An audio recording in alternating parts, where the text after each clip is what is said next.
Selamat pagi Indonesia. Anda menyaksikan seputar Bali terkini pukul 9 WITA bersama saya Dwi Priawan. Program pembebasan visa bagi sejumlah negara oleh pemerintah hendaknya dievaluasi ulang dan diawasi. Karena tidak sedikit bebas visa ini disalahgunakan wisatawan mencari kerja tanpa harus melengkapi diri dengan berbagai aturan ketenagakerjaan serta dapat menimbulkan persoalan baru.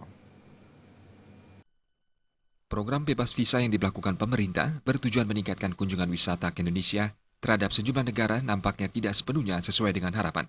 Karena banyak warga negara lain yang menyalahgunakan bebas visa untuk bekerja di Indonesia tanpa harus dilengkapi dengan persyaratan yang telah ditentukan. Hal ini tentunya sangat merugikan pemerintah, terutama mengenai pengurangan tingkat pengangguran, karena sejumlah industri sudah diisi oleh tenaga kerja dari luar. Ketua Gerakan Aman, Adil, dan Sejahtera untuk Indonesia Kabupaten Badung, Anom Adiputra berharap pemerintah segera melakukan peninjauan ulang terhadap program ini. Terlebih bukan dampak sosial saja yang ditimbulkan, namun juga dari segi gangguan keamanan. Keinginan pemerintah untuk bebas visa itu bagaimana wisatawan masuk sebanyak-banyak, kan gitu. Nah, artinya tujuannya tentu itu. Tapi pada saat dibuatnya kebijakan itu, mungkin pemerintah kurang memperhatikan dampak negatif daripada kebijakan itu.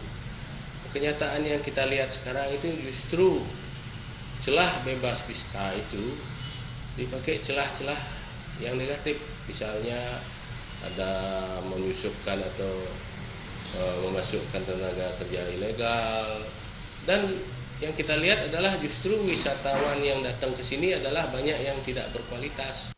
Selain pembatasan bebas visa yang tidak kalah penting dilakukan, yakni meningkatkan SDM lokal sehingga mampu bersaing di era globalisasi ini. Terima aja Bali TV. Nantikan seputar Bali terkini 1 jam mendatang. Selamat pagi dan sampai jumpa.